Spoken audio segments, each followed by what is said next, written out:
25 जनवरी 1970। यादगार कायम करने की विधि। अव्यक्त स्थिति ही मुख्य सब्जेक्ट है। व्यक्त में रहते कर्म करते भी अव्यक्त स्थिति रहे, इस सब्जेक्ट में ही पास होना है। अपने बुद्धि की लाइन को क्लियर रखना है।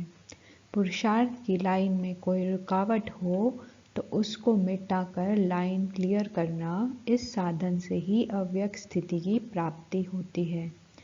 समय ज़्यादा समझते हो व कम, तो अब कम समय में 100% तक पहुंचने की कोशिश करनी है। जितनी भी अपनी हिम्मत है वह पूरी लगानी है। 1 सेकंड भी व्यर्थ न जाए, इतना ध्यान रखना है। संगम का 1 सेकंड कितना बड़ा है। अपने समय और संकल्प दोनों को सफल करना है। अब जंप देना है, तब लक्ष्य को पा सकेंगे। सेकंड में बहुत बातों को परिवर्तन करना, यह है जंप मारना। इतनी हिम्मत है। जिसके साथ स्नेह रखा जाता है उन जैसा बनने का होता है। तो जो भी बाप दादा के गुण हैं वह खुद में धारण करना, यही स्नेह का फर्ज है। जो बाप की श्रेष्ठता है उसको अपने में धारण करना है, यह है स्नेह। एक भी विशेषता में कमी न रहे। बाप के गुण सामने रख अपने को चेक करो कि कहाँ तक है। कम परसेंटेज में भी ना हो, परसेंटेज भी संपूर्ण हो, तब वहाँ भी संबंध में नज़दीक आ सकेंगे। अब रूह को ही देखना है। जिस्म को बहुत देख देख कर थक गए हो। जिस्म को देखने से क्या मिला? दुखी ही बने। अब रूह को देखता है तो राहत मिलती है। शूरवीर हो ना। शूरवीर की निशानी क्या होती है? उनको कोई भी बात को पार करना मुश्किल नहीं लगता है और समय भी नहीं लगता है। उनका समय सिवाय सर्विस के अपने विघ्नों आदि को हटाने में नहीं जाता है। अपना समय अपने विघ्नों में नहीं, लेकिन सर्विस में लगाना चाहिए। अब तो समय बहुत आगे बढ़ गया है। इस हिसाब से अब तक वह बातें बचपन की है। छोटे बच्चे नाजुक होते हैं, बड़े बहादुर होते हैं, तो पुरुषार्थ में बचपना ना हो, ऐसा बहादुर होना चाहिए। कैसी भी परिस्थिति हो, क्या भी हो, वायुमंडल कैसा भी हो, लेकिन कमज़ोर ना बने, इसको शूरवीर कहा जाता है। शारीरिक कमजोरी होती है तो भी असर हो जाता है मौसम वायु आदि का। तंदुरुस्त को असर नहीं होता है तो यह भी वायुमंडल का असर नाजुक को होता है। वायुमंडल कोई रचयिता नहीं है, वह तो रचना है। रचयिता ऊंचा व रचना। उत्तर आया रचयिता। तो फिर रचयिता रचना के अधीन क्यों?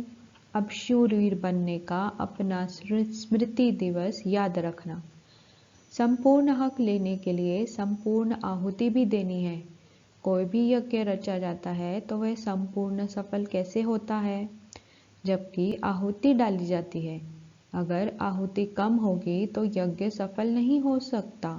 यहाँ भी हर एक को यह देखना है कि आहुति डाली है। जरा भी आहुति की कमी रह गई तो संपूर्ण सफलता नहीं होगी। जितना और इतना का हिसाब है। हिसाब करने में भी धर्मराज भी है। उनसे कोई भी हिसाब रह नहीं सकता। इसलिए जो भी कुछ आहुति में देना है वह संपूर्ण देना है और फिर संपूर्ण लेना है। देने में संपूर्णता नहीं तो लेने भी नहीं होगी। जितना देंगे उतना ही लेंगे। जब मालूम पड़ गया कि सफलता किस में है, फिर भी सफल ना करेंगे तो क्या होगा? कमी रह जाएगी। मनसा में, वाणी में, कर्म में, कहाँ भी कुछ रहना नहीं चाहिए। कोई भी कार्य का जब समाप्ति का दिन होता है तो उस समय चारों ओर देखा जाता है कि कुछ रह तो नहीं गया। वैसे अभी भी समाप्ति का समय है। अगर कुछ रह गया तो वो रह ही जाएगा, फिर स्वीकार नहीं हो सकता। इसको संपूर्ण आहुति भी नहीं कहा जाएगा। अब समय बहुत तेज आ रहा है। अगर समय तेज चला गया और खुद ढीले रह गए तो फिर क्या होगा? मंजिल पर पहुंच सकेंगे? फिर सतयुगी मंजिल की बजाय त्रेता में जाना पड़ेगा। जैसे समय तेज दौड़ रहा है वैसे खुद को भी दौड़ना है। स्थूल में भी जब कोई गाड़ी पकड़नी होती है तो समय को देखना पड़ता है, नहीं तो रह जाते हैं। समय तो चल ही रहा है, कोई के लिए समय को रुकना नहीं है। अब ढीले चलने के दिन गए, दौड़ी के भी दिन गए, अब है जंप लगाने के दिन। कोई भी बात की कमी फील होती है तो उसको 1 सेकंड में परिवर्तन में लाना, इसको कहा जाता है जंप। देखने में ऊंचा आता है लेकिन है बहुत सहज। सिर्फ निश्चय और हिम्मत चाहिए। निश्चय वालों की विजय तो कल्प पहले भी हुई थी, वह अब भी हुई पड़ी है। इतना पक्का अपने को बनाना है। जब परीक्षाएं शुरू हो गई तो फिर पुरुषार्थ कर नहीं सकेंगे। फिर फाइनल पेपर शुरू हो जाएगा। पेपर के पहले पहुंच गए हो, यह भी अपना सौभाग्य समझना, जो ठीक समय पर पहुंच गए हो। पेपर देने के लिए दाखिल हो सके हो। पेपर शुरू हो जाता है, फिर गेट बंद हो जाता है। शुरू में आए उन्हों को वैराग्य दिलाया जाता था। आजकल की परिस्थितियां ही वैराग्य दिलाती है। आप लोग की धरनी बनने में देरी नहीं है। सिर्फ ज्ञान के निश्चय का पक्का बीज डालेंगे और फल तैयार हो जाएगा। यह ऐसा बीज है जो बहुत जल्दी फल दे सकता है। बीज पावरफुल है, बाकी पालना करना, देखभाल करना आपका काम है। बाप सर्वशक्तिवान और बच्चों को संकल्पों को रोकने की भी शक्ति नहीं। बाप सृष्टि को बदलते हैं, बच्चे अपने को भी नहीं बदल सकते। यही सोचो कि बाप क्या है और हम क्या हैं, तो अपने ऊपर खुद ही शर्म आएगा। अपनी चलन को परिवर्तन में लाना है। वाणी से इतना नहीं समझेंगे, परिवर्तन देख खुद ही पूछेंगे कि आपको ऐसा बनाने वाला कौन। कोई बदल कर दिखाता है तो न चाहते हुए भी उनसे पूछते हैं क्या हुआ, कैसे किया, तो आपकी भी चलन को देख खुद खींचेंगे। एक से संबंध रहता है तो अवस्था भी एक रस रहती है। अगर और कहाँ संबंध की रख जाती है तो एक रस अवस्था नहीं रहेगी। तो एक रस अवस्था बनाने के लिए सिवाय एक के और कुछ भी देखते हुए न देखो। यह जो कुछ देखते हो वह कोई वस्तु रहने वाली नहीं है। साथ रहने वाली अविनाशी वस्तु वह एक बाप ही है। एक की ही याद में सर्व प्राप्ति हो सकती है और सर्व की याद से कुछ भी प्राप्ति ना हो, तो कौन सा सौदा अच्छा। 1 सेकंड में परिवर्तन आ सकता है। ऐसे नहीं समझना कि हम तो अभी आए हैं, नए हैं। यहाँ तो सेकंड का सौदा है। 1 सेकंड में जन्म सिद्ध अधिकार ले सकते हैं। इसलिए ऐसा तीव्र पुरुषार्थ करो, यही युक्ति मिलती है। जो भी बात सामने आए तो यह लक्ष्य रखो कि 1 सेकंड में बदल जाए। सारे कल्प में यही समय है, अब नहीं तो कब नहीं। यह मंत्र याद रखना है। जो भी पुराने संस्कार है और पुरानी नेचर है वह बदल कर ईश्वरीय बन जाए। कोई भी पुराना संस्कार, पुरानी आदतें न रहे। सदैव यही कोशिश करनी है कि हमारी चलन द्वारा कोई को भी दुख ना हो। मेरी चलन, संकल्प, वाणी, हर कर्म सुखदायी हो। ये है ब्राह्मण कुल की रीति। अगर याद भूल जाते हैं तो बुद्धि कहाँ रहती है। सिर्फ एक तरफ से भूलते हैं तो दूसरे तरफ लगेगी ना। ये अपने को चेक करो कि अव्यक्त स्थिति से नीचे आते हैं तो किस व्यक्त तरफ बुद्धि जाती है। ज़रूर कुछ रहा हुआ है तब बुद्धि वहाँ जाती है। कौन सी बातें ऐसी होती है जिनको खींचने से खींचा जाता है। सदैव याद रखो कि सर्वशक्तिवान के साथ हमारा संबंध है, फिर कमजोरी क्यों। सर्वशक्तिवान बाप के बच्चे होते भी माया की शक्ति को खलास नहीं कर सकते।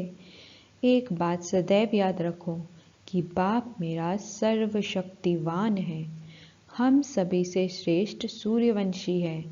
हमारे ऊपर माया कैसे वार कर सकती है। अपना बाप, अपना वंश याद रखेंगे तो माया कुछ भी नहीं कर सकेगी। स्मृति स्वरूप बनना है। इतने जन्म विस्मृति में रहे, फिर भी विस्मृति अच्छी लगती है। 63 जन्म विस्मृति में धोखा खाया, अब एक जन्म के लिए धोखे से बचना मुश्किल लगता है। अगर बार बार कमज़ोर बनते, चेकिंग नहीं रखते, तो फिर उनकी नेचर ही कमज़ोर बन जाती है। अवस्था चेक कर अपने को ताकतवर बनाना है, कमज़ोरी को बदल शक्ति लानी है। अगर अब तक भी त्रुटियां रहेंगी तो त्रुटियों वाले त्रेता युग के बन जाएंगे, और जो पुरुषार्थी है वह सतयुग के बनेंगे। पहले से ही पूरा अभ्यास होगा तो वह अभ्यास मदद देगा। अगर ऐसा ही अभ्यास रहा, कभी विस्मृति कभी स्मृति, तो अंत समय भी विस्मृति हो सकती है। जो बहुत समय के संस्कार होते हैं वही अंत की स्थिति रहती है। लौकिक रीति से जब कोई शरीर छोड़ते हैं, अगर कोई संस्कार दृढ़ होता है खान पान व पहनने आदि का, तो पिछाड़ी समय भी वह संस्कार सामने आता है। इसलिए अभी से लेकर सदैव स्मृति के संस्कार भरो, तो अंत में यही मददगार बनेंगे विजयी बनने में। स्टूडेंट बहुत समय की पढ़ाई ठीक नहीं पढ़ते हैं तो पेपर ठीक नहीं दे सकते। बहुत समय का अभ्यास चाहिए। इसलिए अब ये विस्मृति के अथवा हार खाने के संस्कार मिट जाने चाहिए। अभी वह समय आ गया, क्योंकि साकार रूप में संपूर्णता का सबूत देखा। साकार संपूर्णता को प्राप्त कर चुके, फिर आप कब करेंगे? समय की घंटी बज चुकी है। फिर भी घंटी बजने के बाद अगर पुरुषार्थ करेंगे तो क्या होगा? बन सकेंगे? पहली सीटी बज चुकी है, दूसरी भी बज गई। पहली सीटी थी साकार में माँ की और दूसरी बजी साकार रूप की। अब तीसरी सीटी बजनी है। 2 सीटी होती है तैयार करने की और तीसरी होती है सवार हो जाने की। 2 घंटी इतला की होती है, तीसरी इतला की नहीं होती है। तीसरी होती है सवार हो जाने की। तीसरी में जो रह गया सो रह गया। इतना थोड़ा समय है, फिर क्या करना चाहिए? अगर तीसरी सीटी पर संस्कारों को समेटना शुरू करेंगे तो फिर रह जाएंगे। सुनाया था ना कि पेटी बिस्तर कौन सा है? व्यर्थ संकल्पों रूपी बिस्तरा और अनेक समस्याओं की पेटी, दोनों ही बंद करनी है। जब दोनों ही समेट कर तैयार होंगे तब जा सकेंगे। अगर कुछ रह गया तो बुद्धि योग जरूर उस तरफ जाएगा, फिर सवार हो न सकेंगे, अर्थात विजयी बन नहीं सकेंगे। अब इसे क्या करना पड़े? कब कर लेंगे? यह कब शब्द को निकाल दो, अब शब्द को धारण करो। कब कर लेंगे? धीरे धीरे करेंगे, ऐसे सोचने वाले दूर ही रह जाएंगे। ऐसा समय अब पहुंच गया है, इसलिए बाप दादा सुना देते हैं, फिर कोई उल्हाना न दे। समय का भी आधार रखना है। अगर समय के आधार पर ठहरे तो प्राप्ति कुछ नहीं होगी। समय के पहले बदलने से अपने किए का फल मिलेगा। जो करेगा वह पाएगा। समय प्रमाण किया वह तो समय की कमाल हुई। अपनी मेहनत करनी है। अभी संपूर्णता का लक्ष्य रखना है, तब संपूर्ण राज्य में आएंगे। कोई कमी रह गई तो संपूर्ण राज्य नहीं पाएंगे। जितनी ज़्यादा प्रजा बनाएंगे उतना नज़दीक में आएंगे। दूर वाले तो दूर ही देखने आएंगे, नज़दीक वाले हर कार्य में साथ रहेंगे। हर कार्य करने के पहले और बाद में चेकिंग करते रहो। जब कार्य शुरू करते हो तो देखो उसी स्थिति में रह कार्य शुरू कर रहा हूँ। फिर बीच में भी चेकिंग करते रहो, कितना समय याद रही। कार्य के शुरू में चेकिंग करने से वह कार्य भी सफल होगा और स्थिति भी एक रस रहेगी। सिर्फ रात को चार्ट चेक करते तो सारा दिन तो ऐसे ही बीत जाता है, लेकिन हर कर्म के हर घंटे में चेकिंग चाहिए। अभ्यास बढ़ जाता है तो फिर वह अभ्यास अविनाशी हो जाता है। हिम्मत रखने से फिर सहज हो जाएगा। मुश्किल सोचेंगे तो मुश्किल फील होगा। अपने पुरुषार्थ को कब तेज करेंगे, अभी समय ही कहाँ है। सारे कल की तकदीर बनाने का समय अब है। इस समय को अमूल्य समझकर प्रयोग करो, तब संपूर्ण बनेंगे। 1 सेकंड में पद्मों की कमाई करनी है। 1 सेकंड गवाया गोया पद्मों की कमाई गवाई। अटेंशन इतना रखेंगे तो विजयी बनेंगे। 1 सेकंड भी व्यर्थ नहीं गवाना है। संगम का 1 सेकंड भी बहुत बड़ा है। 1 सेकंड में ही क्या से क्या बन सकते हो, इतना हिसाब रखना है। अच्छा, ओम शांति।